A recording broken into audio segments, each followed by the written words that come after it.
तो guys, spring framework में हम लोगों ने अपने लास्ट सेशन में स्प्रिंग जेडीबीसी को कंप्लीट किया था। एंड आज हम लोग बात करेंगे बहुत ही इम्पोर्टेंट मॉड्यूल की, जिसको हम लोग बोलते हैं स्प्रिंग एमवीसी। ये बेसिकली स्प्रिंग वेब एक मॉड्यूल होता है स्प्रिंग फ्रेमवर्क के अंदर। स्प्रिंग वेब के अंदर स्प्रिंग एमवीसी होता है और ये बहुत इम्पोर्टेंट है। मतलब समझ लीजिए कि अगर आपको एक वेब प्रोजेक्ट बनाना है, एक वेब एप्लीकेशन डेवलप करना है स्प्रिंग फ्रेमवर्क का यूज़ करके, तो आपको स्प्रिंग एमवीसी आना ही चाहिए। चाहे आप स्प्रिंग बूट पढ़ रहे हैं, चाहे विदाउट स्प्रिंग बूट बना रहे हैं, अगर स्प्रिंग का कहीं भी अगर आप यूज़ कर रहे हैं और स्प्रिंग एमवीसी अगर नहीं जानते हैं, तो भाई वेब प्रोजेक्ट नहीं बना पाएंगे, वेब एप्लीकेशन नहीं डेवलप कर पाएंगे, क्योंकि ये बहुत इंपॉर्टेंट पॉइंट है। तो स्प्रिंग एमवीसी क्या है? It is a it is it is a web module web module of the spring framework. Spring framework का एक वेब मॉड्यूल है। किस लिए यूज़ किया जाता है भाई? To create web application, web apps. तो अगर आप वेब एप्लीकेशंस क्रिएट करना चाहते हो, तो स्प्रिंग एमवीसी मॉड्यूल को आपको यूज़ करना पड़ेगा। ठीक है, ये बेसिकली बेस्ड होता है मॉडल व्यू कंट्रोलर आर्किटेक्चर पे। It follows MVC architecture.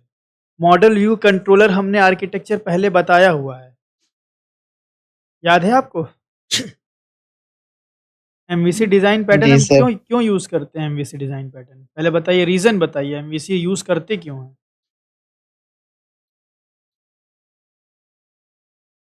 हम्म?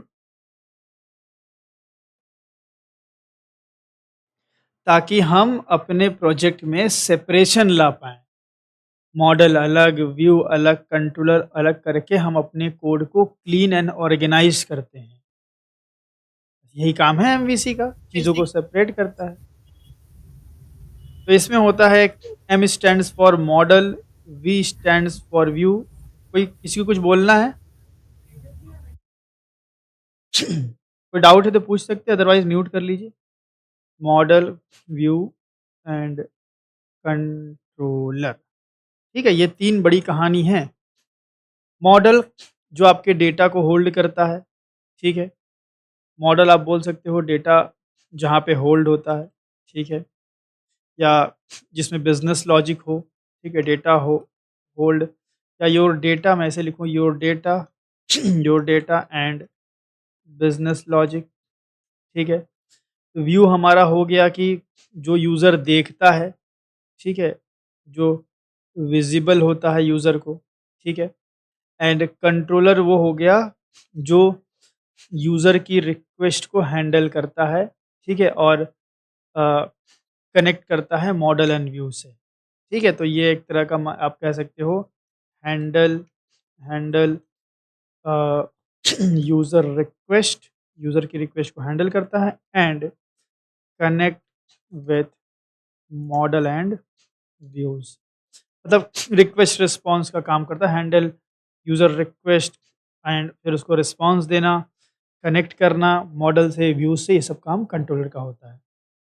तो जब एक वेब एप्लीकेशन हम डेवलप कर रहे होते हैं, तो वेब एप्लीकेशन में क्या होता है, क्लाइंट से डेटा आ रहा होता है।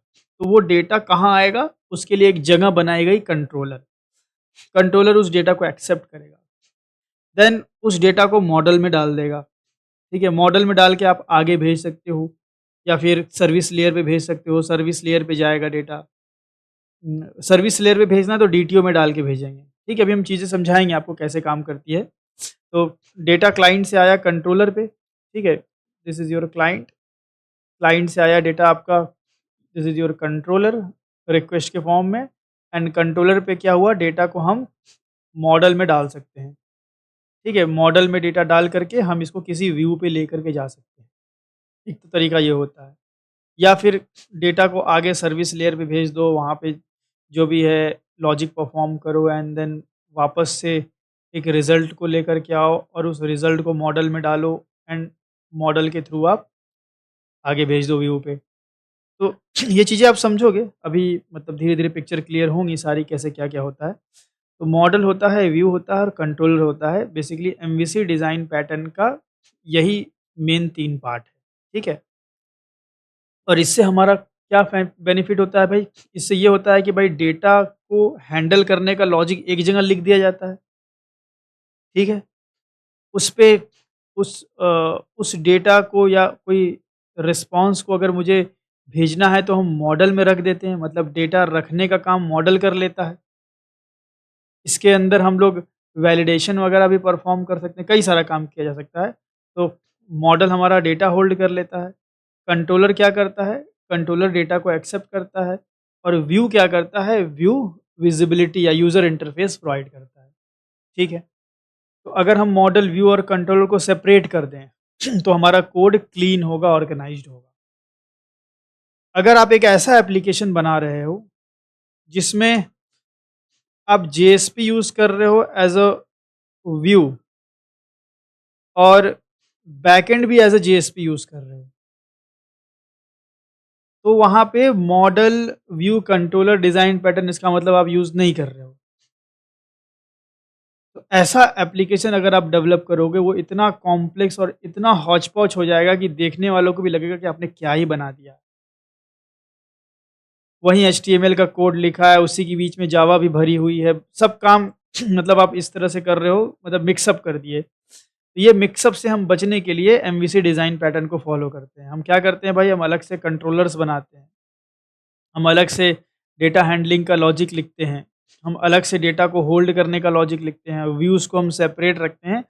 यही है हमारा एमवीसी डिज़ाइन पैटर्न। पहले भी इस पे बात हुई थी, लेकिन हमने सोचा कि थोड़ा और बात कर लें इस पे। एंड बेनिफिट वही है, सेपरेशन कंसर्न है आपका, कोड को क्लीन करना है, क्लीन रखना है, ऑर्गेनाइज़ रखना है, ठीक है? तो इन सब लिए हम लोग एमवीसी डिज़ाइन पैटर्न को यूज़ करते हैं। और एमवीसी डिज़ाइन पैटर्न अगर आपको इस्तेमाल करना है तो स्प्रिंग एमवीसी आपको ये फीचर प्रोवाइड करती है। आप स्प्रिंग एमवीसी यूज़ कर लो, अपने आप एमवीसी डिज़ाइन पैटर्न आपके पास आ जाएगा। ठीक है? तो एमवीसी डिज़ाइन पैटर्न में एक्चुअली काम होता कैसे है वो समझना बहुत ज़रूरी है। फ्लो समझना बहुत ज़रूरी है। Flow of spring MVC. भाई क्यों हम स्प्रिंग एमवीसी पढ़ रहे हैं? इससे पहले भी तो हम लोग काम कर ही रहे थे सर्वलेट्स में। सर्वलेट जेएसपी में तो हम लोग काम पहले भी किए हैं, वेब एप्लीकेशन पहले भी डेवलप किए हैं। तो जब सर्वलेट जेएसपी में काम हो ही रहा था तो फिर यहाँ पे क्यों? कोई फ़ायदा होगा? क्यों हमें स्प्रिंग एमवीसी यूज़ करना चाहिए? उसके बहुत सारे बेनिफिट हैं। ये मैं कुछ बेनिफिट्स आपको यहाँ लिख देता हूँ। अगर आप स्प्रिंग एमवीसी को यूज़ करते हो, तो जो आप डेटा क्लाइंट से हैंडल करते हो, डेटा हैंडलिंग करते हो ना आप, या रिक्वेस्ट हैंडलिंग, वो ईज़ी हो जाएगा। Easy to handle request. कैसे ईज़ी होगा? पहले हम लोग क्या करते थे भाई, रिक्वेस्ट डॉट गेट पैरामीटर करके एक रिक्वेस्ट से डेटा निकालते थे। अगर मेरे फॉर्म से 50 डेटा आ रहा है तो मुझे 50 बार रिक्वेस्ट डॉट गेट पैरामीटर और नाम-वाम देना पड़ता था। यहाँ पे वो काम नहीं होगा, कि अपने आप डेटा आपका निकलेगा। तो ये बहुत अच्छी चीज़ है यहाँ पे। इसी के साथ-साथ जब डेटा आपका आता था तो हम उसको डीटीओ में बाइंड करते थे। डीटीओ का ऑब्जेक्ट बनाते थे, फिर डीटीओ में डेटा डालते थे। वो सब यहाँ ऑटोमैटिकली हो जाएगा।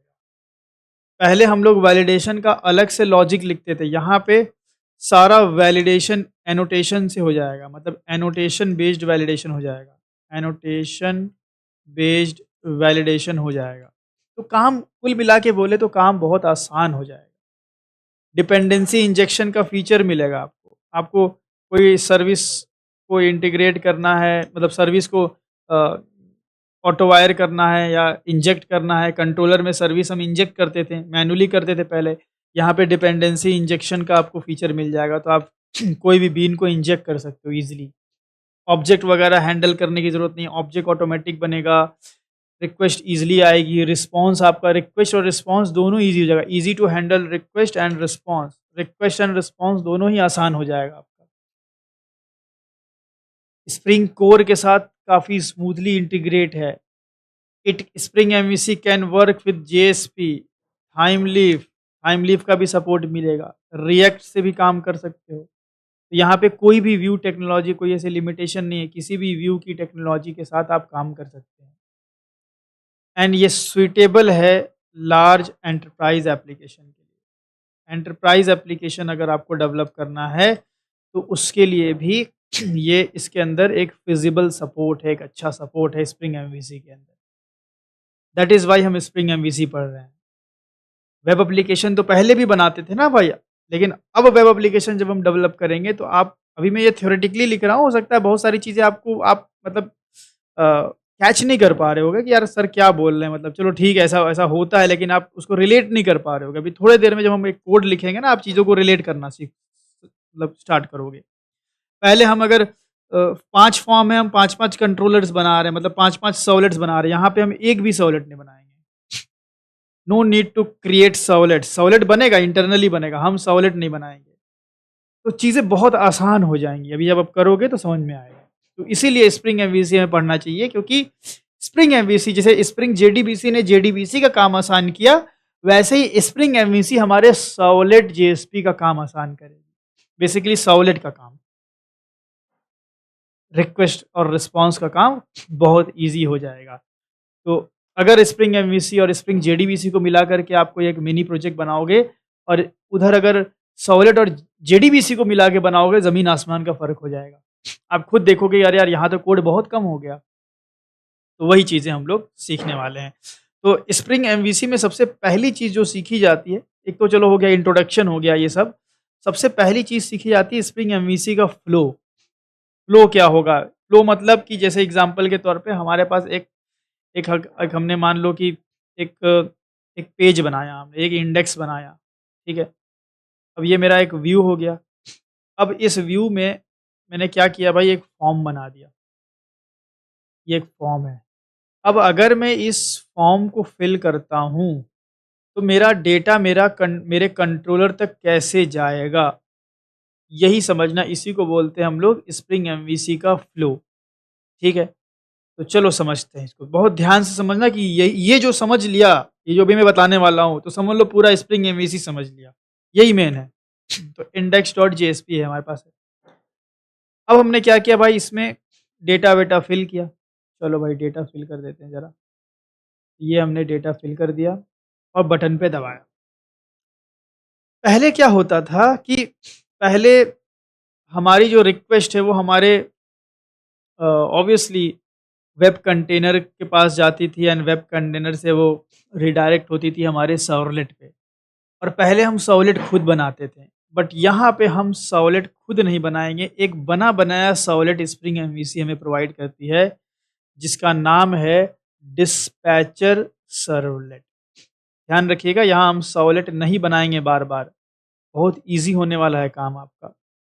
तो एक एक बनी बनाई सर्वलेट है स्प्रिंग एमवीसी ने ये हमें दिया हुआ है, जिसका नाम है डिस्पैचर सर्वलेट। इस डिस्पैचर सर्वलेट को हम लोग एक और नाम से जानते हैं, फ्रंट कंट्रोलर। इसको हम लोग फ्रंट कंट्रोलर बोलते हैं। ठीक है, इसको फ्रंट कंट्रोलर इसलिए बोला जाता है क्योंकि आपके प्रोजेक्ट में 1 लाख भी फॉर्म है ना, तो सारे फॉर्म सबसे पहले इसी डिस्पैचर सर्वलेट पे आएंगे। तो कोई भी फॉर्म आप बनाओ स्प्रिंग एमवीसी में और उसको सबमिट करो, तो आपकी जो रिक्वेस्ट है वो सबसे पहले यहीं आएगी। तो आपकी रिक्वेस्ट कहाँ आई भाई? आपकी रिक्वेस्ट आई डिस्पैचर सर्वलेट, यानी कि फ्रंट कंट्रोलर के पास। ठीक है, ये आपकी रिक्वेस्ट हो गई। ये एक रिक्वेस्ट के साथ कोई डेटा भी आ सकता है, ठीक है? ये रिक्वेस्ट आई। अब ये जो फॉर्म है मेरा, ये जो फॉर्म है, ज़ाहिर-सी बात है कि ये भाई, ये मतलब एक एक क्लाइंट साइड टेक्नोलॉजी है, और ज़ाहिर-सी बात है कि इसका बैकएंड हमने कहीं लिखा होगा। मान लो कि मेरा भाई एक प्रोजेक्ट है, ठीक है? मेरा एक प्रोजेक्ट है, और प्रोजेक्ट के अंदर हमने एक पैकेज बनाया है। बनाते हैं ना हम लोग, एक पैकेज बनाते हैं कॉम डॉट कंट्रोलर, ऐसा बनाते हैं ना? जी सर। हाँ, तो ये मेरा कंट्रोलर है, कॉम डॉट कंट्रोलर, कंट्रोलर, ठीक है? अब कंट्रोलर पैकेज के अंदर हम लोग पहले क्या बनाते थे? जब हम लोग सॉलिड जेएसपी में थे तो, कुछ बनाते थे इसके अंदर? बताइए क्या बनाते थे इसके अंदर हम लोग? क्लास। हाँ, लेट सर। सर्वलेट बनाते थे, करेक्ट। इसके अंदर हम लोग सर्वलेट बनाते थे। अब हम सर्वलेट नहीं बनाएंगे, हम एक नॉर्मल क्लास बनाएंगे, एकदम साधारण क्लास होती है ना, राइट क्लिक करके एक क्लास बनाते हैं हम लोग। तो एक क्लास बना दिया हमने, इसका कोई नाम दे देंगे, ऑब्वियसली इसका कुछ नाम होगा। इसका नाम हो जाएगा मान लो माई कंट्रोलर। मतलब अब हमें कंट्रोलर बनाने के लिए सर्वलेट नहीं, एक नॉर्मल क्लास ही बनाना है। अच्छा, ये बन गया। और इसके अंदर, अच्छा ये जो बन गया, अब ये भाई ज़ाहिर सी बात है कि ये जो कंट्रोलर क्लास हमने बनाई है, हम ये चाहते हैं कि कोई डेटा अगर फ्रंट एंड से डाला जाए तो मेरी वो कंट्रोलर क्लास के मेथड में आ जाए। मैं यही चाहता हूँ। अच्छा, आपसे एक सवाल पूछते हैं, सर्वलेट जेएसपी में जब हम फॉर्म फिल करते थे, तो डेटा मेरा सर्वलेट के आइदर डू गेट या डू पोस्ट मेथड में आता था। Yes sir. तो डू गेट और डू पोस्ट मेथड में डेटा आने के लिए क्या मेरे सर्वलेट का ऑब्जेक्ट बनता होगा? क्या do get do post static था?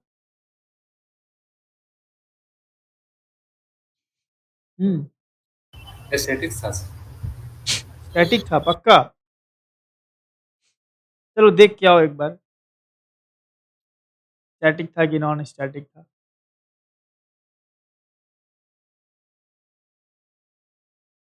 याद करिए, do get do post static कहाँ था भाई? नहीं था सर। हाँ, स्टैटिक थोड़ी था। तो अब सोचो कि हम क्या सर्वलेट जो मेरी सर्वलेट होती थी, कॉन्टेक्ट सर्वलेट है या माई सर्वलेट है, जो भी सर्वलेट है, क्या हम उस सर्वलेट का कभी ऑब्जेक्ट बनाए न्यू कीवर्ड का यूज करके? No sir. तो सर्वलेट का ऑब्जेक्ट फिर भी बनता था ना, जी सर। है ना? वेब कंटेनर इंस्टेंशिएट करता था, मैं हमारे सर्वलेट का ऑब्जेक्ट बनाता था। तो जी यहाँ सर। पे यहाँ पे हमारा, वहां पे सर्वलेट ही कंट्रोलर होता था। यहाँ पे कंट्रोलर कौन है? ये नॉर्मल सी क्लास। तो अगर हम चाहते हैं कि ये डेटा मेरे इसके अंदर आए, तो मेरे कंट्रोलर का ऑब्जेक्ट बनना चाहिए, तब ना आएगा। और स्प्रिंग में आप बताइए, किसी भी क्लास का ऑब्जेक्ट बनवाने के लिए हम क्या करते हैं?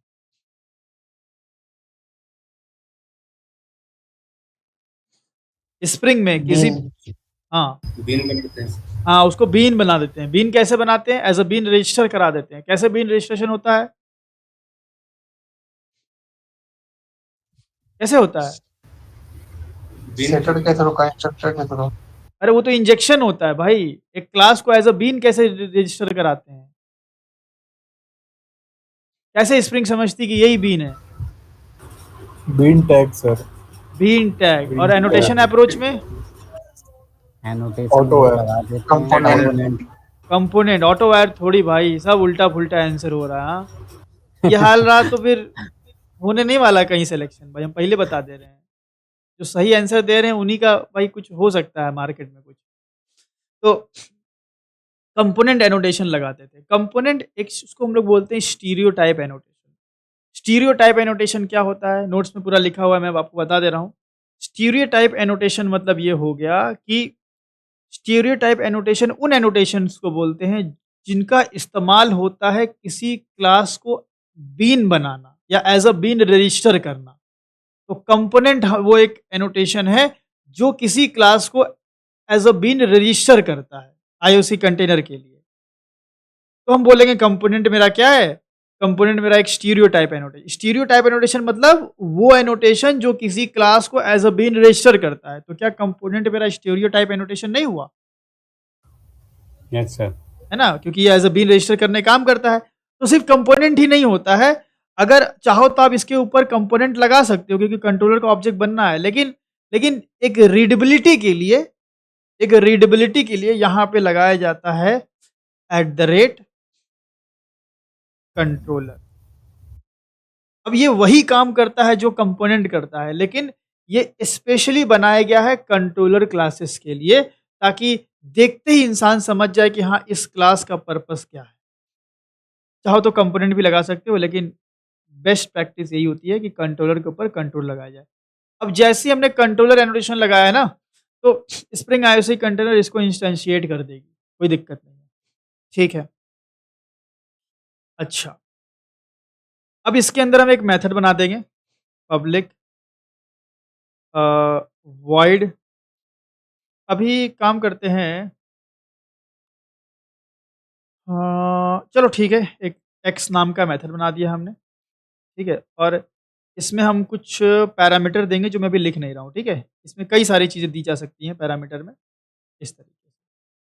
या चलो यहाँ पे एक हम लिख लेते हैं एचटीटीपी सर्वलेट रिक्वेस्ट, जो कि सबसे सस्ता अप्रोच है, लेकिन और भी नए-नए अप्रोच मैं बताऊँगा। जो आप जानते हो अभी वो लिख देते हैं, एचटीटीपी सर्वलेट रिक्वेस्ट REQ। तो इस तरीके से आप खुद से एक मेथड बनाएँगे, आपको कोई मेथड ओवरराइड थोड़ी करना है। आप खुद से एक इस तरह से मेथड बना देंगे, एचटीटीपी सर्वलेट रिक्वेस्ट टाइप का आप यहाँ पे एक पैरामीटर दे देंगे। अब आपको क्या करना है, आपका जो ये डेटा है ना, आपको इसके इस मेथड तक लाना है कैसे भी करके।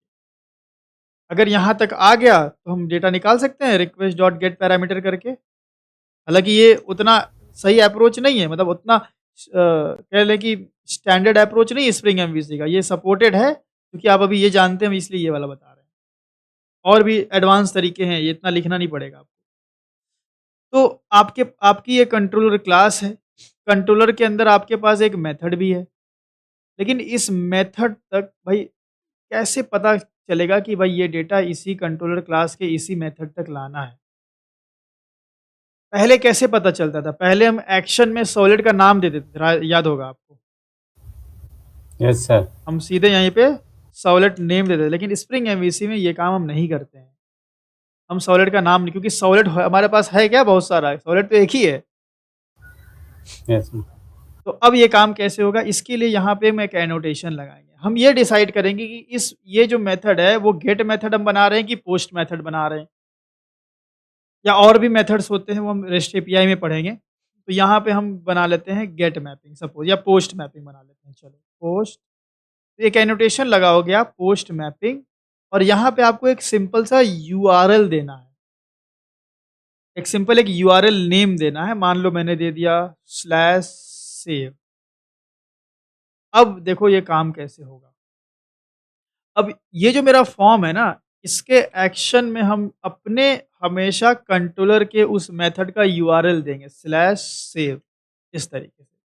इसका मतलब हम कहाँ जाना चाहते हैं, इस वाले मेथड में जाना चाहते हैं। सिंपल सी बात है। तो अब ये कंट्रोलर के अंदर अगर आपको और भी मेथड्स बनाने हैं, मान लो एक गेट मैपिंग बनानी है, एक और पोस्ट मैपिंग बनानी है, इस तरह से मल्टीपल बनाना है, तो एक-एक मेथड बनाना है सिंपल आपको, और उस पे @ लगा देना है। मान लो एक गेट मेथड बनाना है, तो आप लगा दोगे गेट मैपिंग एनोटेशन, और उसका एक अलग यूआरएल नाम दे दोगे, जैसे /save है, यहाँ /read कर लो। जी, कहिए।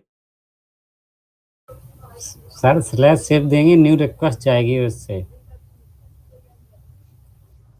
हाँ, सॉरी, हाँ, /save नहीं देंगे। /save नहीं, सिर्फ सेव देंगे। Correct, correct. यस तो एक्शन में सेव दे देंगे, ठीक है? वो स्लैश वाला लफड़ा बताएँगे प्रैक्टिकली हम, वो बहुत गंदा लफड़ा है। तो ठीक है, एक्शन में आप वो नाम देंगे जो कंट्रोलर के मेथड आप रन करना चाहते हैं। अगर सेव रन करना चाहते हैं तो सेव दे देंगे, रीड रन करना चाहते हैं तो रीड नाम दे देंगे अपने एक्शन में यहाँ पे, ठीक है? अब ये आपका जो रिक्वेस्ट है वो आपके मेथड तक पहुँचेगा कैसे? अब वो सारा खेल डिस्पैचर सर्वलेट का होता है। कंट्रोल सबसे पहले, रिक्वेस्ट जो है सबसे पहले डिस्पैचर सर्वलेट के पास आएगी।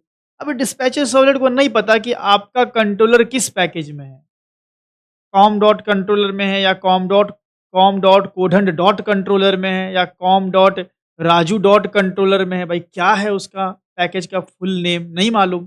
तो डिस्पैचर सर्वलेट क्या करता है, ये जाता है हैंडलर मैपिंग, या उसको मैपिंग हैंडलर भी बोल सकते हैं। ये जाएगा किसके पास, ये जाएगा डिस्पैचर सर्वलेट के पास। कंट्रोल आया, डिस्पैचर सर्वलेट गया एक मैपिंग हैंडलर के पास, ठीक है? ये रहा आपका मैपिंग हैंडलर। ये एक एक्सएमएल फाइल होती है जो हम लोग बनाना सीखेंगे मैपिंग हैंडलर के पास, ठीक है?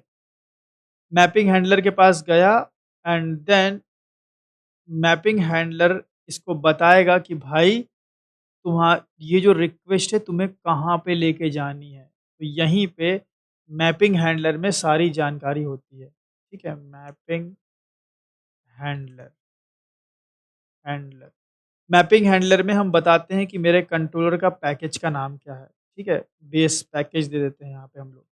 बेस पैकेज हमारा क्या है भाई? कॉम डॉट कंट्रोलर, इस तरह से हम दे देते हैं अपना बेस पैकेज।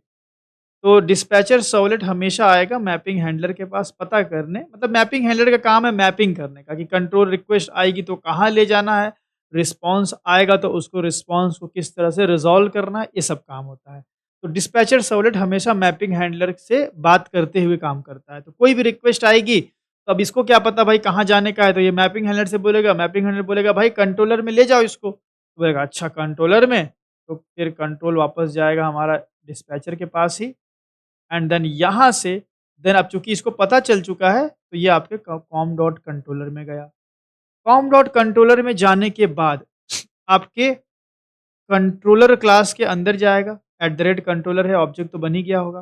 कंट्रोलर क्लास के अंदर जा करके अब वो वाला यूआरएल फाइंड आउट करेगा जो आपने यहाँ एक्शन में दिया होगा। जिस भी मेथड में वो यूआरएल मिलेगा उस मेथड के को ये सीधा रन कर देगा, और वो मेथड के अंदर अगर आपने सही कुछ कोड लिखा होगा तो आपका डेटा रीड हो जाएगा, मतलब आपका डेटा गेट हो जाएगा।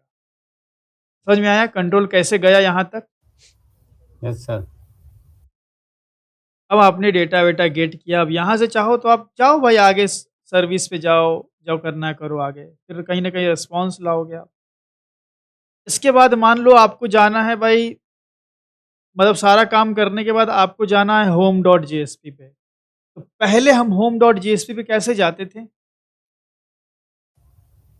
डायरेक्ट या जीएसपी टू जीएसपी जा सकते थे, या रिक्वेस्ट भेज देते थे, रिस्पॉन्स डायरेक्ट उसको। हाँ, रेस्पॉन्स डॉट सिन रिडायरेक्ट।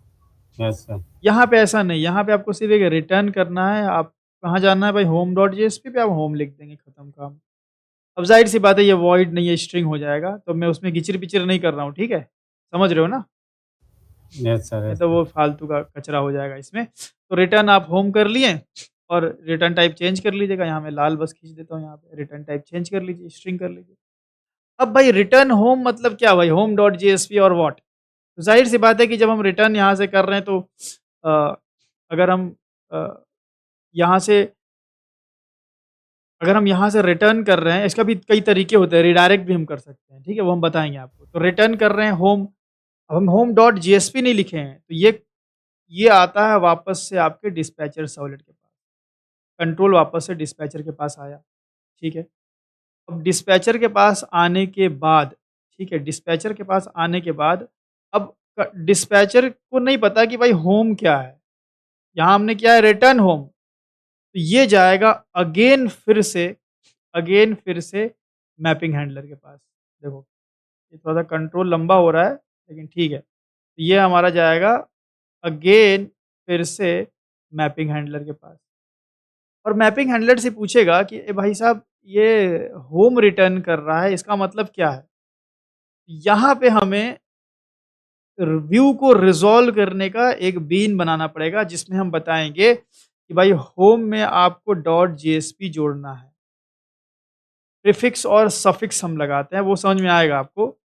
प्रीफिक्स लगाते हैं एंड सफिक्स लगाते हैं, दो चीज़ें हम लगाते हैं। प्रीफिक्स मतलब पहले क्या लगाते हैं, हो सकता है कि भाई ये होम होम जेएसपी किसी फ़ोल्डर में हो, तो प्रीफिक्स में फ़ोल्डर का नाम आ जाएगा और सफिक्स में क्या आ जाएगा? Dot JSP. तो इस तरीके से आपका जो ये व्यू है वो रिज़ॉल्व हो रहा है। क्या यहाँ व्यू की फुल जानकारी है या आधी आधी जानकारी है? आधी जानकारी। हाँ, ना ये बताया गया है कि होम है कहाँ, कौन से फ़ोल्डर में, तो वो बताया जाएगा प्रीफिक्स में कि भाई ये होम है स्लैश व्यू में, ऐसा कुछ बता देंगे हम। वेब आईएनएफ के व्यू में है। सफिक्स बता देंगे जेएसपी लगाना है। तो इस तरीके से देन क्या करेगा हमारा डिस्पैचर सर्वलेट, अब समझते हुए एंड देन इसको रिडायरेक्ट कर देगा एक बिल्कुल ही नए पेज होम डॉट जेएसपी पे। इस तरीके से पूरा देखिए काम होता है। बात समझ में आ रही है सबको? Yes sir. बाकी लोग कोई डाउट है तो पूछ लें इसमें। ये पूरा है स्प्रिंग एमवीसी का फ्लो। सर एक स्प्रिंग बार फिर से फ्लो बता दीजिए ना। डाउट सर पूछिए। नंबरिंग कर दीजिएगा बस, हाँ, ऐसे ही समझ नंबरिंग में कर आ दे। अब जाएगा। बोलेंगे फिर पूर इतना लंबा चौड़ा फिर से एक्सप्लेन करें? डाउट बोलिए, वहीं पूछ लिया करिए ना जहाँ समझ में नहीं आता है। अब देखिए कोई छोटी-मोटी चीज़ एक्सप्लेन कर रहे हैं तो दोबारा संभव होता है, लेकिन इतना बड़ा फ्लो फिर से एक-एक चीज़ फ्रंट कंट्रोलर ये है, वो संभव नहीं है ना। बाकी लोग को बोर मारने लगेगा। सिंपल सी मगर बात है। कुछ सर नंबरिंग गलत हुई है।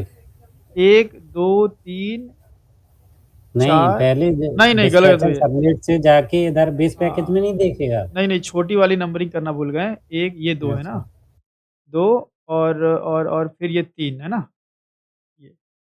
इसका लाइन बना दे ये क्या यहाँ सर पे? 3, ये वाली सर जो नीचे से गई है, जो मैपिंग हैंडलर से। हाँ, इसका लाइन बना देते हैं ना तो कन्फ्यूज़न नहीं यस होगा। Sir, yes. और तो जो गई है इधर से। ये गया और ये ना हाँ, यस छुटकू सर, यस। छुटकू राजा। अभी हो जाएगा तो 1 हो गया, ये 2, यहाँ पे 3 का तो समझ में आएगा, इधर से आया मामला, फिर ये 4, फिर ये 5, ठीक है, फिर ये 6, ठीक है, और फिर ये अपना 7 अपना होते हुए 8, फिर यहाँ पे हो गया 9, फिर ये अंदर घुसा, फिर वापस आया 10, ठीक है, और फिर ये हमारा आ गया इधर 11, ठीक है, एरो भी बना देते हैं हम यहाँ पे, ये ऊपर जा रहा है और हाँ, ये ऊपर जा रहा है, ये वाला भाई और ऊपर कहीं जा रहा है, ये भी ऊपर जा रहा है, ठीक है, एंड ये वाला एरो नीचे जा रहा है। अभी ठीक है ना? Yes sir. तो चलो एक बार हम क्विक बता देते हैं, ठीक है, क्विकली। आपके पास एक फॉर्म, ध्यान से सुनिए आप लोग, फिर इधर-उधर दिमाग रहेगा तो फिर समझ में नहीं आएगा, क्योंकि है यही मेन चीज़। आप एक फॉर्म बनाते हैं और स्प्रिंग एमवीसी में आपको कोई सर्वलेट नहीं बनाना होता है। डिस्पैचर सर्वलेट बनाया है, बस उसकी मैपिंग करेंगे, वो सीखेंगे।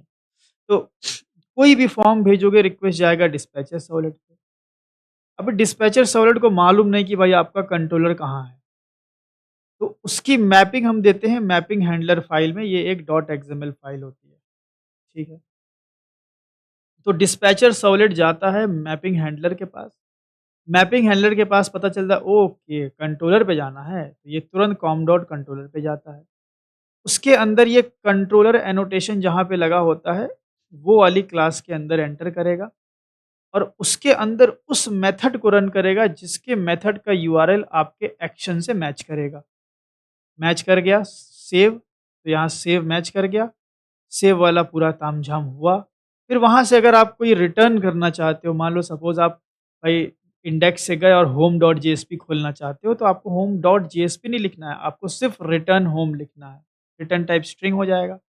देन ये कंट्रोल आएगा डिस्पैचर पे। अब डिस्पैचर को क्या पता होम मीन्स व्हाट? तो ये जाएगा मैपिंग हैंडलर के पास। मैपिंग हैंडलर बताएगा कि ये होम कहाँ पे मौजूद है और इसका एक्सटेंशन क्या है। एक्सटेंशन है डॉट जेएसपी और प्रीफिक्स मतलब किस फ़ोल्डर में है, तो वो जानकारी के हिसाब से फिर जो आपका डिस्पैचर सर्वलेट फ्रंट कंट्रोलर आपके होम डॉट जेएसपी को रेंडर कर देगा। ठीक है, अभी क्लियर? कुणाल? Yes sir. जी सर। ये कहानी है पूरी, ठीक है? ये इसको ही हम लोग आज अपने इस सेशन में इसी डायग्राम को कोड करेंगे ताकि ये चीज़ें एकदम क्रिस्टल क्लियर हो जाए। तो स्प्रिंग एमवीसी का फ्लो ये पूरा लिखा हुआ है, ठीक है? मैं मतलब थ्योरेटिकली और डायग्राम भी एक सिंपल सा डला हुआ है, हालाँकि ये डायग्राम भी हम ऐड कर देंगे, आपके नोट्स में लिखा हुआ है। ये वाला जो सर्विस पे गया है ये ऑप्शनल है ना, ये अभी हम सर्विस वाला गेम नहीं खेलेंगे, तो बाद में जब अच्छा। मिनी प्रोजेक्ट बनाएँगे तब। तो ये हो गया आपका। अब इसी चीज़ को अगर करना है तो आपको 2 एक्स्ट्रा जार लाने पड़ेंगे।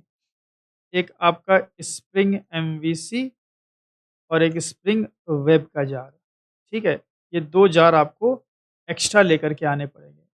जो वर्ज़न हम लोग अभी तक यूज़ कर रहे थे, एक वेब एमवीसी ना 5.3.1 जो हम यूज़ कर रहे थे वही यूज़ करेंगे। तो ये जार हमारे पास पड़े हुए हैं, ठीक है? आप चाहो तो मैवेन की रिपॉज़िटरी डाउनलोड कर सकते हो। तो आ जाओ, एक अब वेब प्रोजेक्ट बनाना है हमें, ठीक है। यहाँ से आप जावा डबल ई पे सेलेक्ट कर लीजिएगा। यहाँ पे ये अगर स्विच का ऑप्शन नहीं आता है तो ओपन पर्सपेक्टिव पे जा करके आप जावा डबल ई पे क्लिक करके ओपन कर लीजिएगा, क्योंकि वेब प्रोजेक्ट बनाना है। फाइल पे गए, न्यू पे गए, डायनेमिक वेब प्रोजेक्ट। अभी तक हम लोग का जितना प्रोजेक्ट हुआ था, लास्ट प्रोजेक्ट हम लोग का था स्प्रिंग 19, तो मैं 20 बना रहा हूँ, ठीक है। स्प्रिंग 20 -20, ठीक है।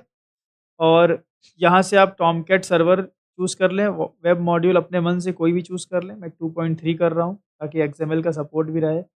एंड नेक्स्ट कर रहा हूँ, नेक्स्ट कर रहा हूँ, फिनिश कर रहा हूँ। सिंपल मेरा प्रोजेक्ट बन गया, ठीक है। अब इसके अंदर सबसे पहला काम जार ला करके लिब में अपने हम पेस्ट कर देते हैं।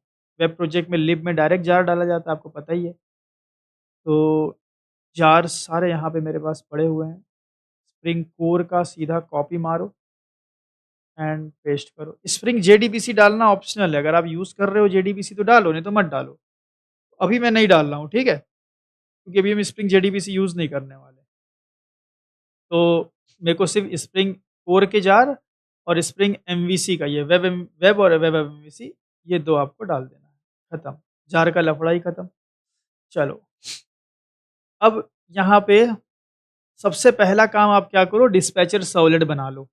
सबसे पहले डिस्पैचर सर्वलेट, तो आप तो बोल रहे थे डिस्पैचर सर्वलेट बना बनाया होता है। अरे भाई, बना बनाया होता है, लेकिन उसकी मैपिंग कम से कम यहाँ पे आपको करनी पड़ती है। कोई डिस्पैचर सर्वलेट की क्लास नहीं बनेगी, उसकी मैपिंग। तो सर्वलेट की मैपिंग करने के लिए क्या क्या यूज़ होता था, कौन कौन सा टैग, एक सर्वलेट टैग और एक सर्वलेट मैपिंग मैपिंग। टैग। हाँ, तो एक आप यहाँ पे सर्वलेट टैग लगा दें और एक यहाँ पे आप लगा दें सर्वलेट मैपिंग टैग। इस सजेशन में आपको मिल जाएगा, कोई दिक्कत नहीं है। और इसमें आपको दो चीज़ें दे देनी है, सर्वलेट का नेम और एक सर्वलेट की क्लास। सर्वलेट की क्लास, ठीक है, ये यहाँ पे दे देना है।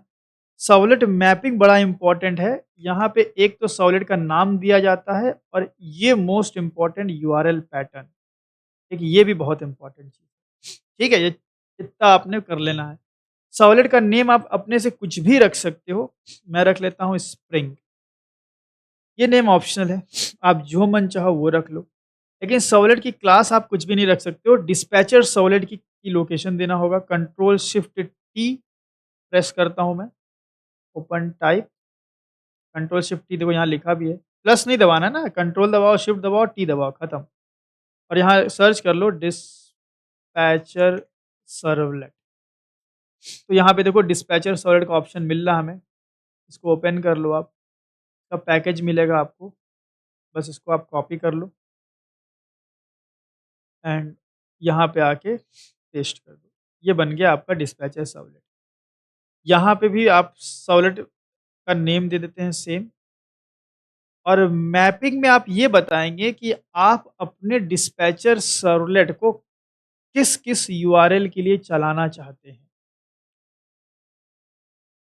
अगर आपने सर्वलेट यूआरएल पैटर्न में कर दिया स्लैश, तो इसका मतलब है कि कोई भी रिक्वेस्ट मारेंगे डिस्पैचर सर्वलेट हमेशा आपका चलेगा। मतलब मान लो मैंने एक्शन में किया है, समझना मैं क्या बोल रहा हूँ। मान लो अ, मैंने ब्राउज़र ओपन किया, ठीक है, ये मैंने दे दिया है ना नोट्स में। यूआरएल पैटर्न को भी समझ लो।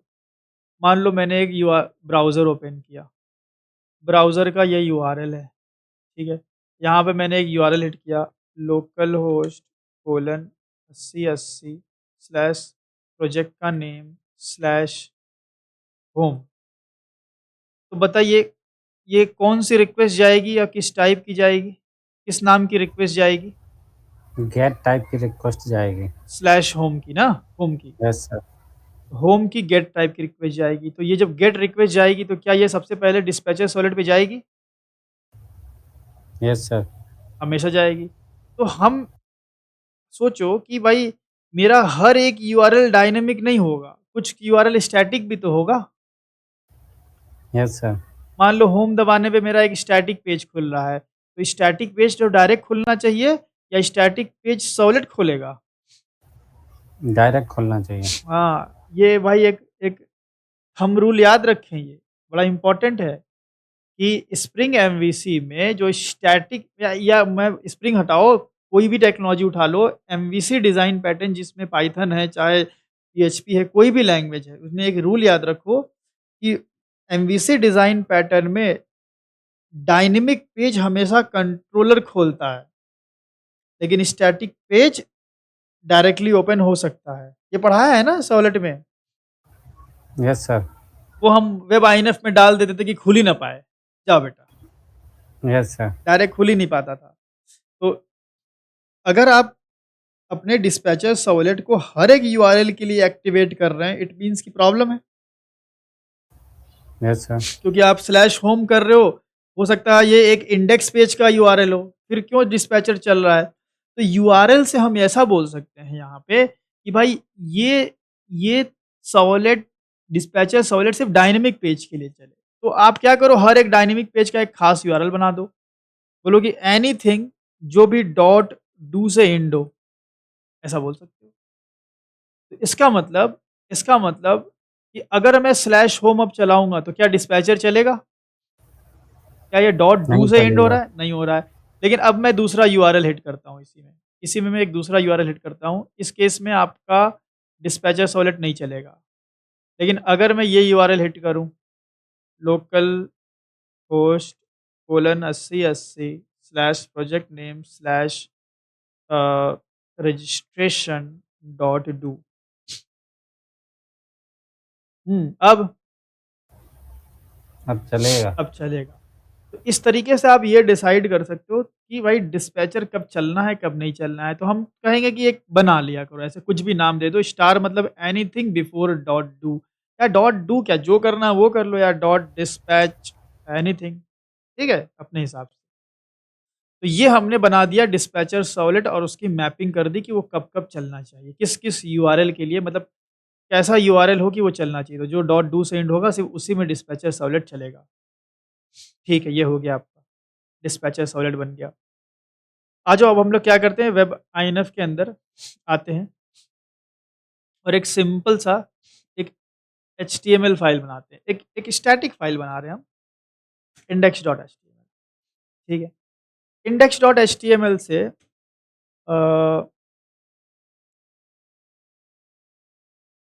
मैं ऐसा कर सकता हूँ कि मैं यहाँ से कोई पेज ओपन करूँ। मान लो मैंने एक किया और एक पेज ओपन किया, href कर दिया मैंने, और मैंने किया ओपन करो रजिस्ट्रेशन डॉट डू। तो बताइए, जब मैं इस रजिस्ट्रेशन बटन पे क्लिक करूँगा तो कंट्रोल कहाँ जाएगा? सबसे कंट्रोल पहले, जाएगा डिस्पैचर सर्वलेट पर हाँ, पहले। सबसे पहले डिस्पैचर सर्वलेट पे जाएगा। सबको ये बात समझ में आ रही ना भाई साहब? ये अतुल जी ही खाली रिस्पॉन्स कर रहे हैं। जी सर। हाँ नहीं सर भैया बस इतना तो अतुल याद है। बोल ही रहा है तो हम लोग क्यों बोले? हाँ, नहीं तो बीच बीच में एक आध ठो बोल दिया करी ताकि लगे कि हाँ चल नहीं, रहा हम है। शांत रह सकते हैं कुणाल हाँ बोलो। अभी हम पहले स्टार्टिंग में शांत ही थे तब सर ने बोला कोई रिस्पॉन्स नहीं दे रहा, तब बोलना स्टार्ट किया। हाँ, इसे क्या है, हमें भी पता चलता है ना कि हाँ चलो सब कुछ ठीक चल रहा है। तो रजिस्ट्रेशन डॉट डू मतलब ये कंट्रोल जाएगा डिस्पैचर पे। अच्छा, डिस्पैचर पे आ गया, लो भाई डिस्पैचर पे आ गया, इधर डिस्पैचर को राइट में कर देते हैं ना। चलो भैया, अब डिस्पैचर बोलेगा यार अब हमें क्या पता कंट्रोलर कहाँ है, तो ये जाएगा मैपिंग हैंडलर के पास। लेकिन इसको कैसे पता चला मैपिंग हैंडलर कहाँ है? तो ये अब कन्वेंशनली नेम से चेक करेगा। अगर आपके डिस्पैचर सर्वलेट का नाम स्प्रिंग है, तो आपके मैपिंग हैंडलर का नाम होना चाहिए spring spring hyphen servlet dot XML. मतलब आपके मैपिंग हैंडलर का जो नाम होगा वो कुछ भी नहीं रख सकते आप। आपके मैपिंग हैंडलर फाइल के नेम में ये फिक्स है स्लैश सर्वलेट, और ये डिपेंडेंट है सर्वलेट के नेम पे, डिस्पैचर सर्वलेट के नेम पे। तो दोनों ही डिपेंडेंट है। ये तो फिक्स है और ये आपको रखना है उसी नाम का जिस नाम का आपने डिस्पैचर सर्वलेट। अगर मेरा डिस्पैचर सर्वलेट का नाम मैंने रखा है राजू, तो मेरे मैपिंग हैंडलर का नाम होगा राजू -solid.xml। ठीक है? तो अब इससे आसान हो गया इसको खोजना। बोला अच्छा स्प्रिंग हाइफन सॉलिड खोजो तो ज़रा, तो उसी सेम लोकेशन पे वेब आईएनएफ के अंदर वो खोजेगा, यहाँ होना चाहिए। यहाँ पे हम मैपिंग हैंडलर एक अदर पे जा कर के एक एक्सएमएल फाइल बना देते हैं। ये हो गया स्प्रिंग हाइफन solid.xml बन गया। अब ये इसके पास आ जाएगा। ठीक है? कंट्रोल गया, .do लगाया है, डिस्पैचर के पास गया। डिस्पैचर कहाँ जाएगा भाई? मैपिंग हैंडलर के पास जाएगा। अभी मैपिंग हैंडलर के पास मुझे स्प्रिंग एमवीसी का स्कीमा देना पड़ेगा ताकि मुझे टैग्स के सजेशन मिल पाएँ। ये आप जाके गूगल पे सर्च कर सकते हो या हमने नोट्स में भी डाल के रखा है, तो आप नोट्स से ही निकाल लेना। यहाँ पे नोट्स में किसी भी वेबसाइट पे आप जाओगे ना, स्प्रिंग स्कीमा सर्च करोगे तो मिल जाएगा। तो मैं दिखा देता हूँ, इसी में रखा है हमने। सब लिखने में बहुत टाइम लग जाता है, पता है? ये देखो, ये आपका sir beans. One time investment हो रहा है। हाँ, ये है हमारा, आगे बहुत ईज़ी हो जाएगा। आगे अभी ऐसा नहीं कि आगे की बैच में डिट्टो हम यही कराते हैं। अभी हम कोर जावा थोड़ा की बहुत मॉडिफाई करना पड़ेगा। हाँ, एक बार हम पढ़ते हैं ना तो मेरे को लगता है यार थोड़ा ये ऐसा कर लो, थोड़ा वैसा कर लो, तो थोड़ा-सा हल्का-हल्का मॉडिफिकेशन बस कर रहे हैं, उसमें ज़्यादा नहीं, 15 मिनट, 20 मिनट जा ज़्यादा रहा है। हेडेक नहीं होगी फिर बाद हाँ, में। ज़्यादा हेडेक नहीं, पता है कि भाई ये कंटेंट डे वाइज़ इतना-इतना कवर करना है। तो ये हमने कॉपी कर लिया स्कीमा फाइल, ठीक है? एमवीसी आप कॉपी कर लें और बीन से इसको एंड कर दें, ठीक है? अब आपको स्प्रिंग एमवीसी के टैग्स मिलेगा। तो क्या हमने बताया था भाई पेंट में कि सबसे पहले क्या होगा कि डिस्पैचर आएगा और देखेगा कि भाई जाना कहाँ है? जाना कहाँ है भाई साहब? कहाँ गया अपना पेंट वाला डायग्राम? पेंट वाला डायग्राम ये रहा। देखो यहाँ बेस पैकेज देते हैं इस तरह।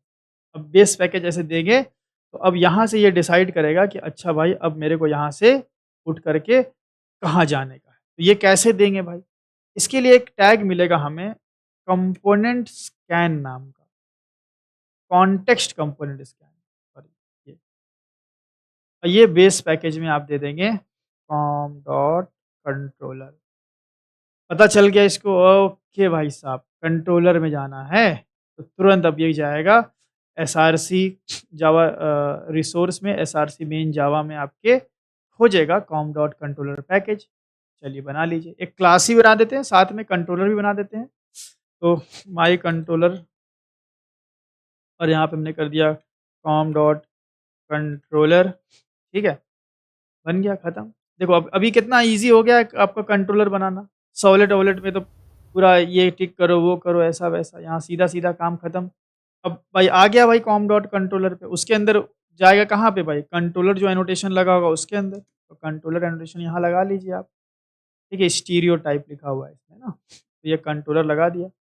अभी कंट्रोलर के अंदर घुसेगा और देखेगा कि भाई एक्शन क्या मैच कर रहा है मेथड से। तो यहाँ पे तो भाई हमारा फॉर्म तो है नहीं, तो यस यही सर। मेरा एक्शन हो जाएगा एक तरह से, है ना? Yes sir. तो वो देखेगा रजिस्ट्रेशन डॉट डू का कोई मेथड मौजूद है कि नहीं है। तो यहाँ पे और हाँ, वो भी किस टाइप का होना चाहिए रजिस्ट्रेशन डॉट डू, गेट या पोस्ट टाइप का? गेट। हाँ, गेट टाइप का, क्योंकि हमने बताया है एंकर टैग से गेट रिक्वेस्ट जाती है। तो आप यहाँ बना लेंगे पब्लिक वॉइड और कुछ भी बना लो, वेलकम बना लो या हाँ, चलो वेलकम ही कर लेते हैं। या मैं क्या करने वाला हूँ रजिस्ट्रेशन ना, तो डू रजिस्टर कर लेते हैं। डू रज या मैं सिर्फ रजिस्टर कर लेता हूँ। रजिस्टर नाम का एक मेथड बना दिया, ठीक है? एक मेथड बना दिया और इसके ऊपर एनोटेशन लगा देंगे @गेट मैपिंग, ठीक है?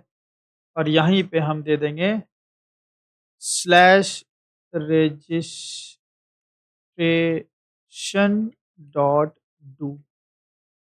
तो अब जो आएगा भाई कंट्रोलर कॉम डॉट कंट्रोलर तक तो पहुँच ही गए थे हम यहाँ से।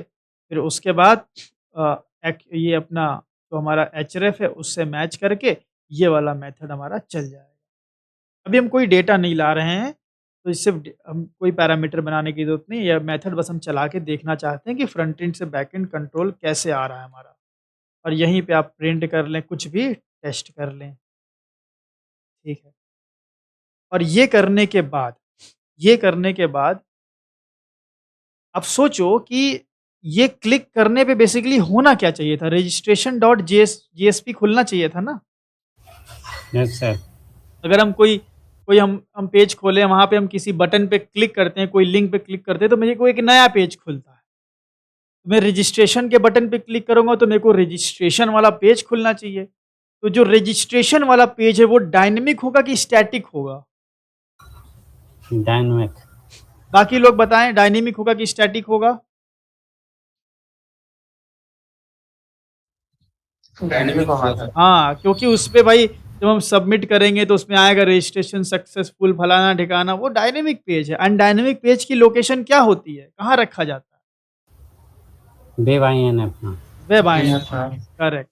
तो आईएनएफ के अंदर आप डायरेक्ट भी प्लेस कर सकते हो। अच्छा तरीका तो है कि भाई मॉड्युलैरिटी अचीव करें, चीज़ों को कैटेगराइज करें, तो व्यू नाम का फ़ोल्डर बना लीजिए, और भी फ़ोल्डर बना सकते हो आप, फ़ोल्डर में आप उसमें खेल सकते हो। मैं डायरेक्ट इसी में एक जेएसपी बना रहा हूँ, रजिस्ट्रेशन डॉट ये स्पेलिंग। व्यू वेब INF के अंदर बनेगा ना? हाँ, तो अंदर ही बनाए, बाहर बना दिया क्या? अंदर ही बनाया है। हाँ, चले, मैं पूछ रहा हूँ। हाँ, अंदर ही बनेगा बिल्कुल। अच्छा, ये आपने बना दिया। क्या इस पेज को मैं एंकर टैग से डायरेक्टली चला सकता हूँ? डायरेक्ट यहाँ लिख सकता हूँ रजिस्ट्रेशन डॉट जेएसपी, क्या खुलेगा? ये नहीं खुलेगा नहीं सर। क्योंकि डायनामिक पेज है। हाँ, वेब INF में। हाँ, ये नहीं खुलेगा। देखो इसीलिए हम क्या बोलते हैं, सॉलिड जेएसपी पढ़ोगे तो स्प्रिंग आसान हो जाएगा। देखो आसान हुआ ना?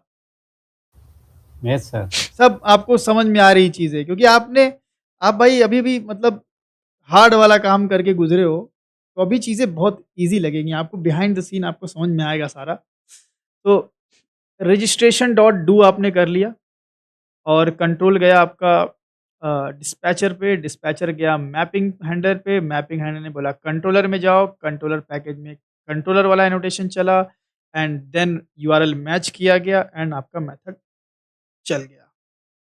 अब यहाँ से मेरे को रजिस्ट्रेशन डॉट जेएसपी ओपन करने का है, क्योंकि हर एक डायनेमिक पेज डायरेक्ट ओपन नहीं किया जाता है, ये एमवीसी का रूल है।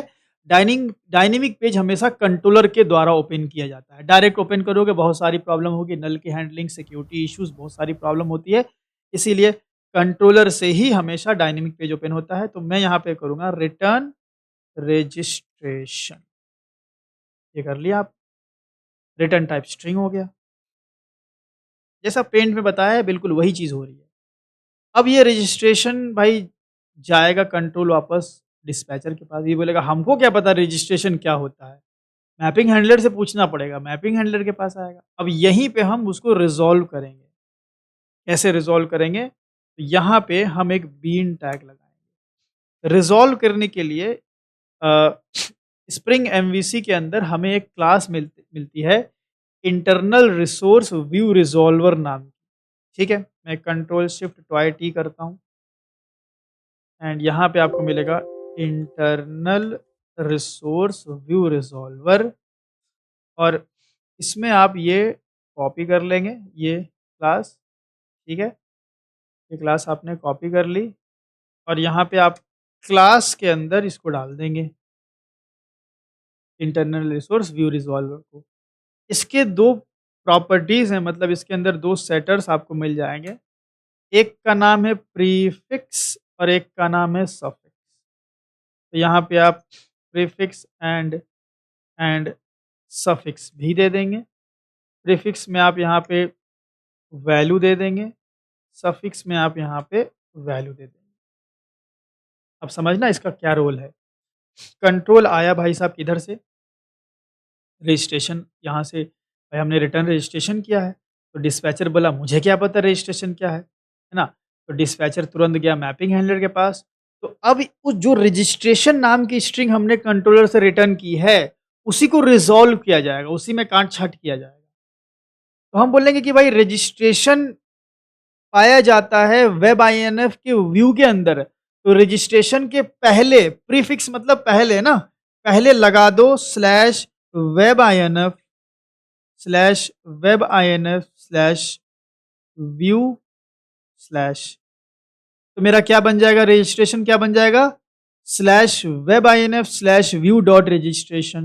वो मेरा स्ट्रिंग अभी रिजॉल्व होके ये बन गई, और सफिक्स में मैं लगा दूंगा डॉट JSP।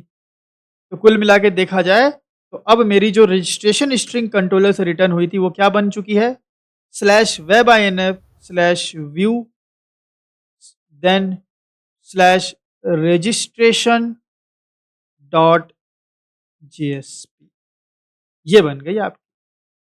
अब ये इतनी जानकारी अगर है तो डिस्पैचर खोज के चला नहीं देगा, यस सर। पता है कहाँ पे है कौन है, तो अब डिस्पैचर सॉलिड को पता, अच्छा बेटा ये कहानी है, तो जाएगा और इस वाले रजिस्ट्रेशन को चला देगा, खत्म, ये पेज चल जाएगा। आपको यहाँ पे H1 कुछ प्रिंट कर लीजिए, रजिस्ट्रेशन पेज हो गया।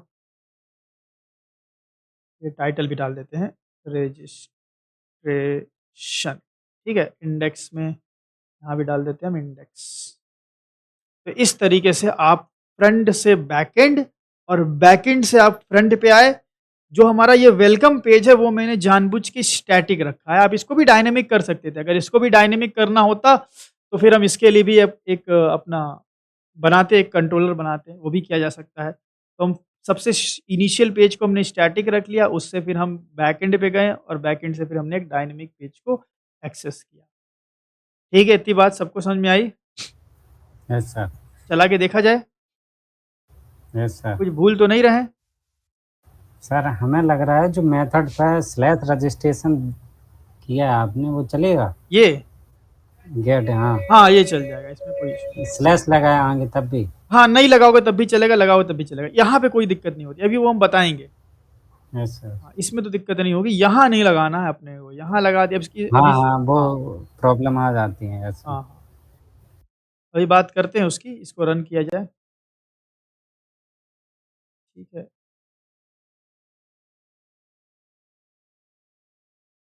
चलो देखते हैं क्या मामला है।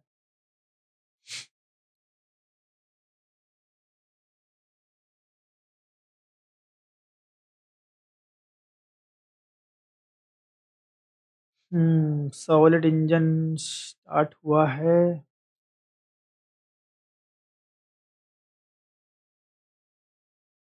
तो ये मेरा इंडेक्स पेज खुला, ठीक है।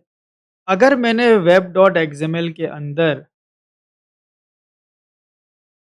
ये न दिया होता, अगर सिर्फ स्लैश दिया होता तो मेरा इंडेक्स पेज नहीं खुलता।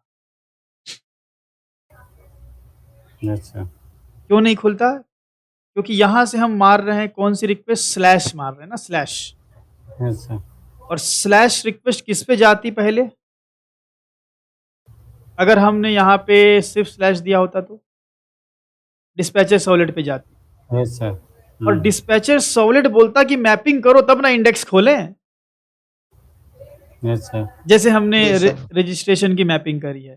तो इसीलिए हमने क्या किया है, यहाँ से ये चीज़ डिस्पैचर को स्लैश से नहीं डॉट डू से किया है, ताकि हमारा इनिशियली पेज खुल जाए। अच्छा, रजिस्ट्रेशन पे क्लिक करें, एक मिनट, कुछ दिक्कत आई है, क्या दिक्कत आई है देखा जाए कंसोल में। जावा का वर्जन का इशू हो गया है। लाइब्रेरीज, अरे भाई किस पे कंपाइल हो गया है? 21। हाँ 21 पे कंपाइल हुआ है, सर्वर यूज़ कर रहे हैं अपाचे टॉमकेट 9।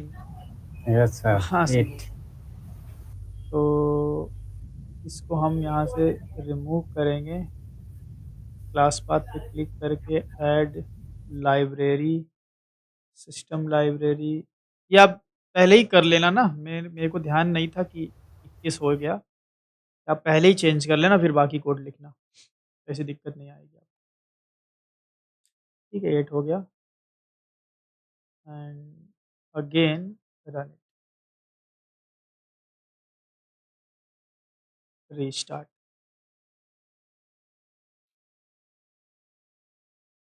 ये है भाई आपका स्प्रिंग का बैकबोन, कहते हैं ना वेब एप्लीकेशन यस। का बैकबोन यही है। ये अगर समझ गए तो आगे चीज़ें आसान होती रहेंगी फिर धीरे धीरे। ये खुला अपना एंड सर वो क्या बोलते हैं, ये खुल गया। ठीक है, वो थोड़ा सा स्लो चल रहा है मेरा सिस्टम, और कुछ नहीं है, टेस्ट भी आया है। ठीक है, तो इस तरीके से काम हमारा हो गया। हाँ, कोई डाउट है तो बताइए, क्या बोल रहे थे अभी? नथिंग, कुछ नहीं। ओके, सो इस तरीके से आपको पूरा कंप्लीट करना है। यहाँ पे एक चीज़ मैं और बताना चाहूँगा आपको, एक एनोटेशन और होता है जो आप यहाँ यूज़ कर सकते हो। जैसे कई बार होता है ना, हमारे पास डिफरेंट डिफरेंट कंट्रोलर्स होते हैं। एक एडमिन का कंट्रोलर अलग है, क्लाइंट का कंट्रोलर अलग है, मैनेजर का अलग है, अलग-अलग कंट्रोलर्स हो सकते हैं। तो कंट्रोलर लेवल पे भी मैपिंग की जा सकती है। ये यार बहुत बार-बार ऑटो रिफ्रेश होगा, इसको नीचे करते हैं। तो उसके लिए आप क्या कर सकते हो, यहाँ पे एक मेथड होता है, सॉरी एक एनोटेशन होता है रिक्वेस्ट मैपिंग। ये देखो, ये रिक्वेस्ट मैपिंग आप क्लास लेवल पे भी लगा सकते हो, मेथड लेवल पे भी लगा सकते हो। रिक्वेस्ट मैपिंग में अगर मान लो मैंने कर दिया स्लैश स्टूडेंट या स्लैश एडमिशन कर दिया मान लो, तो अब जो है ना, अब आप इस कंट्रोलर की जितनी भी मैपिंग है वो स्लैश एडमिशन से शुरू होनी चाहिए। जैसे कि आप यहाँ पे आओ, मतलब एडमिशन से स्टार्ट होनी चाहिए। जैसे कि आप यहाँ पे आ जाओ इंडेक्स पे, अब ये रजिस्ट्रेशन नहीं चलेगा। मैं आपको चला के दिखाऊँ अगर, पहले बैक करता हूँ, रिफ्रेश कर लेता हूँ थोड़ा एंड क्लिक करता हूँ, ये नहीं चला। क्योंकि रजिस्ट्रेशन अब मौजूद ही नहीं है भाई डायरेक्ट। अब क्या मौजूद है? एडमिशन स्लैश रजिस्ट्रेशन, ये मौजूद है। क्योंकि भाई जो ये कंट्रोलर है ना, उसकी भी एक मैपिंग है, उसका भी एक नाम है। आप कंट्रोलर का नाम दिए बिना अंदर घुस रहे हैं तो नहीं होगा ना भाई, आपको बाहरी नाम पहले बताना पड़ेगा। तो उसके लिए जो आपकी मैपिंग होगी अब वह हो जाएगी एडमिशन स्लैश रजिस्ट्रेशन। ठीक है, स्पेलिंग सही होनी चाहिए। एंड अब आकर रिफ्रेश करेंगे, हम बैक जाएंगे, रिफ्रेश करेंगे, अब करेंगे तो खुल जाना चाहिए। अभी भी देखो स्पेलिंग मिस्टेक हो गया क्या थोड़ा सा? यस सर, लग रहा है सर। एडमिशन, अब मिशन मिशन खेलेंगे तो कैसे होगा? कॉपी पेस्ट करते हैं भाई, इधर गलत तो इधर भी गलत, जा भाई, ये सबसे बढ़िया तरीका है। ठीक है, रिफ्रेश करो। अभी क्या दिक्कत आ रही है? रिफ्रेश नहीं हुआ होगा लग रहा है, अभी चल रहा है नीचे कंसोल वंसोल। हाँ देखिए चल गया ना। तो ये ध्यान रखिएगा, आप अपने कंट्रोलर की भी मैपिंग कर सकते हैं, आप कोई नाम दे सकते हैं। ये request mapping not only class level, ये मेथड लेवल पे भी चल सकता है।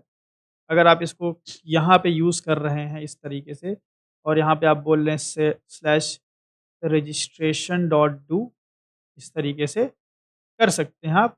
लेकिन तब आपको बताना पड़ेगा कि ये मेथड किस टाइप का है। ठीक है, यहाँ पे यहाँ पे एक आप कर लेते हैं नेम। ठीक है, नेम और मेथड आप यहाँ पे कर लेंगे रिक्वेस्ट मेथड डॉट गेट। अब इतना लंबा क्यों करना,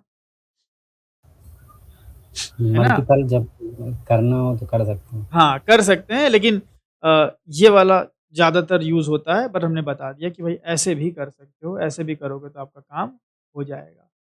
ठीक है, तो एक बार बैक आते हैं। ये ऑटोमेटिक रिफ्रेश हो गया होगा, कंप्लीटेड आ रहा है। ठीक है, थोड़ा वेट करोगे, कुछ भी कंट्रोलर में चेंज करते हो तो ऑटोमेटिक रिफ्रेश हो जाता है। हम्म, अब हुआ है सर रिफ्रेश? फिर से हुआ क्या नीचे? नहीं, नहीं, अच्छा, कुछ लोचा हो रहा है। यहाँ पे स्पेलिंग तो स्पेलिंग तो हम कॉपी पेस्ट ही किए थे। Yes sir. गड़बड़ है ना यार, नेम नहीं होता, ये वैल्यू होता है, ये वैल्यू है ना। अच्छा, अभी हो जाएगा, अभी रिफ्रेश होने का इसको टाइम देने का।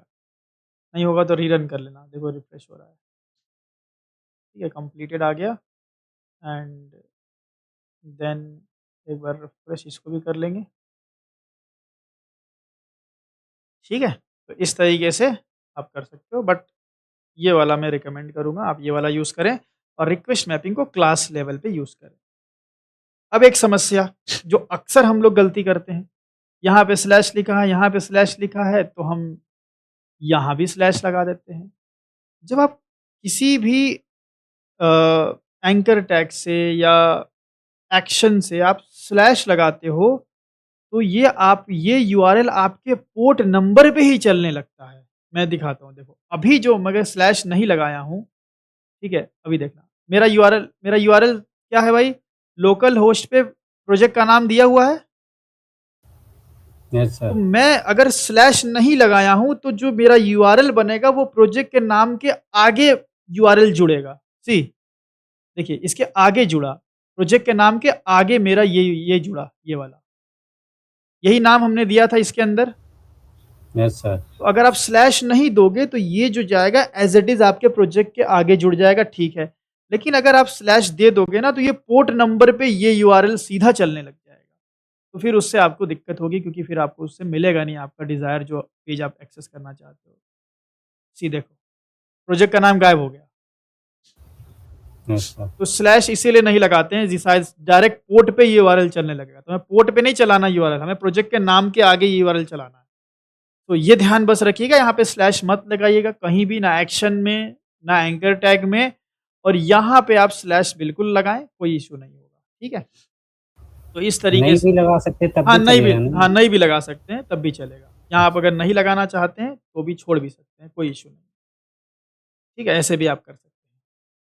तो ठीक है, तो रिक्वेस्ट मैपिंग समझ गए, कंट्रोलर समझ गए, गेट मैपिंग समझ गए, और बाकी एमवीसी का फ्लो जो भी था कि डिस्पैचर पे आएगा, मैपिंग हैंडलर पे आएगा, सारी चीज़ें तो हमने कवर कर दी। तो इतना काम पहले आप लोग को कर लेना है, तब हम डेटा वेटा लाना सीखेंगे। तो चलो एक बार नोट्स देख लेते हैं, कोई चीज़ अगर हम भूले होंगे बताना तो याद आ जाएगा हमें। आ जाओ देखते हैं। तो स्प्रिंग एमवीसी के बारे में आज हम लोगों ने जाना, बड़ा इंपॉर्टेंट मॉड्यूल है। It is a web module of Spring framework which is basically used to develop web application.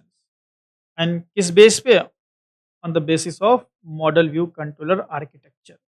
It follows MVC pattern model view अभी कंट्रोलर बनाना सीखे हैं, मॉडल अभी नहीं बनाया है, व्यू बनाए थे हम लोग, व्यू अलग किया था वेब INF में, कंट्रोलर बनाया हमने।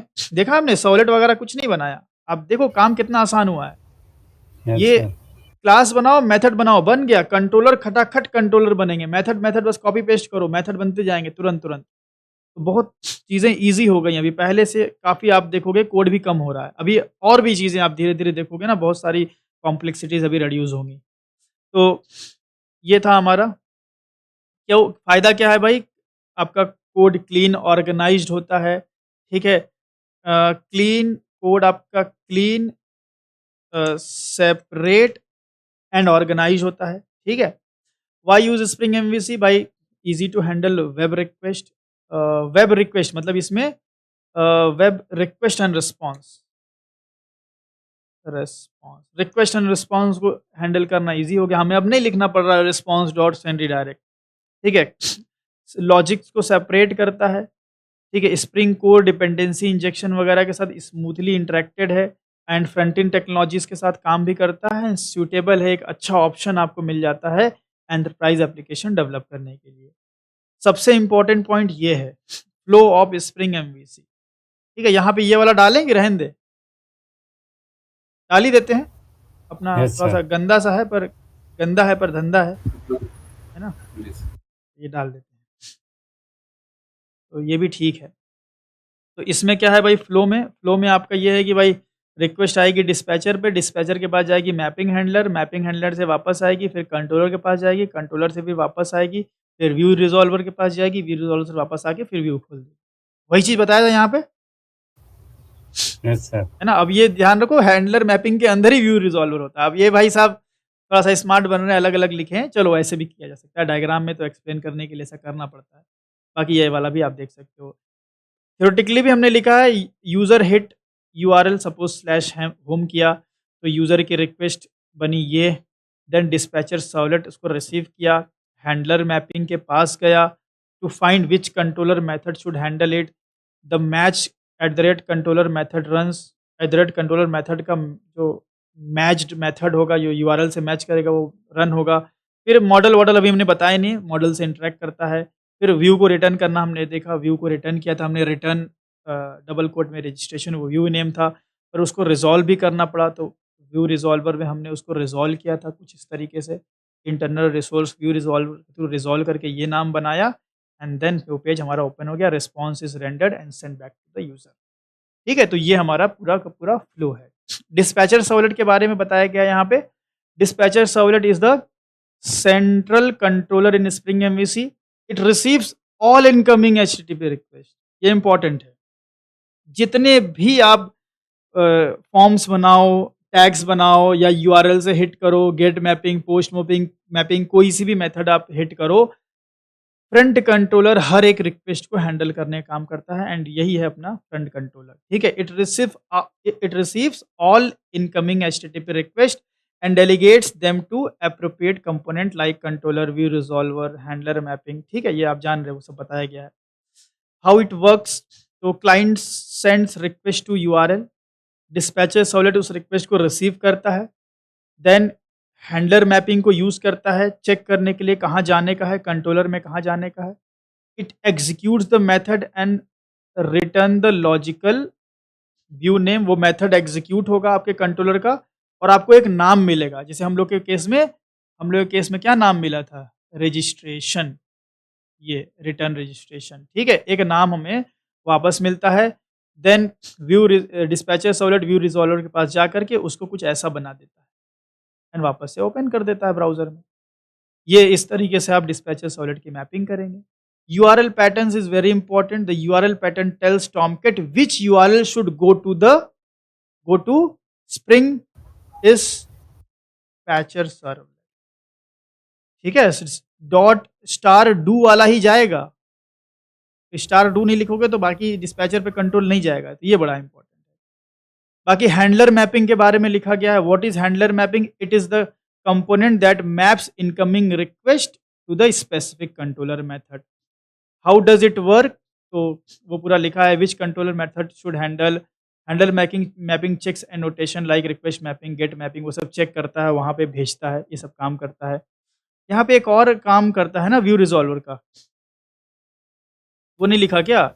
When you define a servlet and servlet mapping in web.xml, अच्छा ये नेमिंग के हैंडलर मैपिंग का नेम क्या होना चाहिए? सेम एज इट इज उसके जो हाँ, डिस्पैचर सर्वलेट के नाम में जब हाइफन लगा देते हैं, हाइफन सर्वलेट, तो यहाँ लिखा है when you define servlet and servlet mapping in web.xml, the handler mapping name must be the same as the servlet name you have defined। ठीक है, तो वो सर्वलेट नेम मतलब एकदम सेम नहीं होगा, must be the same as the servlet name plus hyphen servlet ना। अच्छा, ये समझ रहे ना? एग्जाम्पल में लिख देता हूँ, एग्जाम्पल से क्लिक समझ में आ जाएगा। एग्जाम्पल के तौर पे if my dispatcher servlet name is Spring, then my handler mapping name should be spring hyphen servlet.xml। ठीक है, इससे आपको समझ में आ जाएगा जो भी यहाँ पे लिखा है। तो must be the same as the servlet name plus hyphen servlet, या मैं हाई प्लस भी नहीं लगाता हूँ, सिर्फ हाइफन सर्वलेट करके और इसको मैं हाईलाइट कर दे रहा हूँ। ठीक है, बाकी नीचे से समझ जाओगे। एक काम यहाँ पे नहीं लिखा हुआ है, it is also used to check, it is also used to resolve what? View. ठीक है, it is also used to resolve view through internal, या ये लिखने की जरूरत नहीं, तो नीचे लिखा हुआ है। ठीक है, तो व्यू रिजॉल्व करने का काम भी हम इसी के अंदर करते हैं, हैंडलर मैपिंग के अंदर ही करते हैं कुछ इस तरीके से। It is also use to resolve view. ठीक है, देन जार नेसेसरी, आपको ये दोनों जार रखने पड़ेंगे। स्प्रिंग कोर तक के जो जार हैं उनके अलावा ये दो और लाने पड़ेंगे। स्प्रिंग जेडीबीसी ऑप्शनल है, चाहो तो रख सकते हो। In Spring MVC there is a general rule, ये बड़ा इंपॉर्टेंट है। Every dynamic page like JSP with dynamic content is typically called via controller. हर एक डायनेमिक पेज कंट्रोलर से कॉल होना चाहिए। Why is this rule? हाँ, तो इसलिए यह है क्योंकि क्लाइंट ब्राउज़र मतलब Spring MVC follow the MVC pattern, ठीक है? क्लाइंट रिक्वेस्ट भेजता है, कंट्रोलर उसको रिसीव करता है, कंट्रोलर कुछ लॉजिक परफॉर्म करता है, सर्विस या डेटाबेस को कॉन्टैक्ट करेगा एंड देन रिटर्न करता है। So what happens if you try to directly call a JSP, directly call a dynamic JSP, क्या हो जाएगा? You can access static or simple JSPs directly via URL, but in enterprise application, directly access to a dynamic JSP is discouraged or even restricted. ठीक है? For security and architecture reason. Secure हमने बहुत पहले आपको एक बार बताया था, नल वल की हैंडलिंग करनी पड़ जाती है। Yes sir, direct JSP page पे आते हैं। हाँ, JSP are usually kept in WebINF folder so they can't be accessed directly from the browser only through a controller. ये यहाँ पे प्रॉपरली लिखा हुआ है। What are stereotype annotations? तो stereotype annotation हमने बताया आपको, वैसे वो annotation जो किसी क्लास को एज अ बीन रजिस्टर करते हैं। जनरल पर्पस के लिए हम कंपोनेंट यूज करते हैं, स्पेसिफिकली कंट्रोलर के लिए कंट्रोलर सर्विस रिपोजिटरी वाला भी आगे देखेंगे। कल को सर्विस बनाएंगे तो उस पर @सर्विस लगा देंगे, कल को रिपोजिटरी वो डाओ वाली क्लास बनाएंगे तो उस पर @रिपोजिटरी लगा देंगे, ठीक है? कुछ और एनोटेशन है, रिक्वेस्ट मैपिंग क्लास लेवल पे भी लगता है, मेथड लेवल पे भी लगता है, ठीक है? It is the parent general annotation use to map HTTP request to a controller method. मतलब अपने कंट्रोलर का कोई URL बनाना चाहते हो तो इससे बना सकते हो, मेथड पे भी करता है काम। गेट मैपिंग समझ ही रहे हो, किसी मेथड को आप मतलब गेट टाइप का बनाना चाहते हैं तो गेट मैपिंग लगाते हैं, ऐसे भी कर सकते हैं इसको। पोस्ट मैपिंग अगर आप करना चाहते हैं तो किसी मेथड को पोस्ट मैपिंग बनाना चाहते हैं तो @पोस्ट मैपिंग लगा देते हैं, ठीक है ना? समझ में आ गई पूरी कहानी जितनी बताई हमने? Yes sir. तो इतना काम आप लोग पहले कर लें। अब इस फ्लो को अच्छे से समझ लें और इस फ्लो पे एक प्रोजेक्ट बना लें। आपका फ्रंट एंड से बैक एंड में ये टेस्टेड आना चाहिए, कंसोल में आपका ये टेस्ट आना चाहिए और आपका पेज प्रॉपरली ओपन होना चाहिए। अगर इतना काम अगर हो जाता है तो फिर नेक्स्ट काम करने में फिर मज़ा है, क्योंकि अब चीज़ें थोड़ी कॉम्प्लेक्स होंगी। ऐसा नहीं कि एकदम ऐसे छुट्टू बुड्डू पे हम लोग रहेंगे। अभी अब फॉर्म का डेटा आएगा, डेटा वैलिडेट होगा, 20 चीज़ें इंक्लूड करेंगे हम, तो धीरे धीरे कॉम्प्लेक्सिटीज़ बढ़ेंगी। तो उससे पहले का काम अगर हुआ रहेगा तो आसानी रहेगी, ठीक है? तो इतना काम आप लोग कर लीजिएगा।